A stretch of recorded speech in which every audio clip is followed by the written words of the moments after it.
नमस्कार दोस्तों एक दिनेश ठाकुर एक भाई हैं जिनका कमेंट आया मेरे यूट्यूब वीडियो पर। वह लिखे हुए हैं कि ट्रांसपोर्ट के लिए कौन सा गाड़ी और transporting cost according to distance क्या लेते हो जिसकी प्रॉफिट हो और कस्टमर को ज़्यादा भी ना लगे। तो दोस्तों मैं उनका प्रश्न का आंसर मैं दूंगा कि जैसे कि आप अपने एरिया में पहले पता करें, क्योंकि दोस्तों हर एरिया का रेट क्वालिटी हर चीज अलग है। मैं एक बड़ा सीमेंट मैं देता हूँ 300 रुपया में। तो दोस्तों कहीं पर भी भारत में ऐसा है कि एक बड़ा सीमेंट आपको सीमेंट नॉर्मल 400 रुपये शुरू है। ऐसे भारत में तमिलनाडु में जाएंगे तो वहां पर 400 रुपये शुरू है।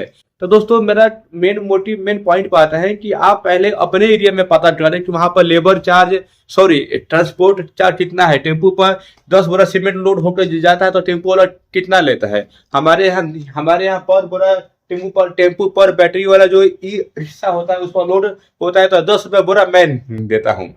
तो एक ट्रैक्टर पर जब बालू लोड होता है तो करीब मैं कम से कम 200 रुपया पर टाली मैं देता हूँ 1 किलोमीटर के अंडर में कहीं पर भी जाना हो तो मेन मोटिव क्या है कि मेरे यहाँ का रेट से आपका कोई लेना देना नहीं है। मैं आपको पर्सनली मैसेज दूंगा कि आप ऐसा करें कि आप अपने एरिया में पहले पता करें, कोई गिट्टी सीमेंट का कोई दुकानदार हो, उसके यहाँ के कोई लेबर हो, उससे पता करें कि ट्रांसपोर्ट चार्ज कितना वहां पर लेन देन होता है। वह उसका जो लेबर है वो बता देगा, क्योंकि वहां पर दुकान पर वो भी है। या फिर आप नॉर्मल एज ए ग्राहक मंडल किसी दुकान पर जाइए, बोले कि भैया हमको 20 बोरा सीमेंट लेना है और 1 टाली बालू लेना है और 2 क्विंटल सरिया लेना है, तो मुझे फलाना जगह पर माल वहाँ घर बनाया वहाँ चाहिए, तो लेबर मैंने ट्रांसपोर्ट खर्चा कितना हमको देना होगा, किस पर लोड होगा, तो वो आपको बताएगा। आप इस टाइप से समझ लेंगे। दोस्तों हर एरिया का ट्रांसपोर्ट खर्चा अलग अलग होता है। कहीं पर अगर बड़ा सिटी है तो वहाँ पर महंगा है, तो कहीं देहात है तो थोड़ा कम है।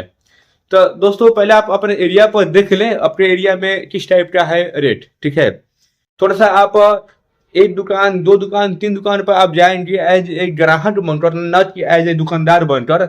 आप वहां अगर जाते हैं तो बोलते हैं कि भैया हमको, आप भले वहां पर सीमेंट गिट्टी बालू ले ना ले, उन्हें वहां पता करने जाए, उन्हें वहां समझने जाए कि हमको मेरा एक फलाना जगह पर घर बन रहा है, वहां पर 50 को सीमेंट चाहिए, 30 किलो छड़ लेना है, 2-3 टाली गिट्टी, 2-3 टाली बालू लेना है, तो वहां पर कितना ट्रांसपोर्ट खर्चा लेगा, आप कैसे माल हमको भिजवाएंगे।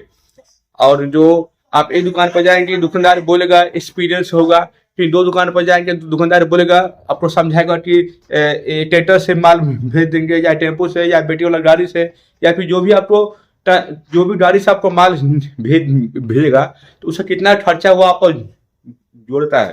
तो आप ऐसे पता करते हैं तो आपको कंफर्म मालूम होगा। और कुछ कमेंट हो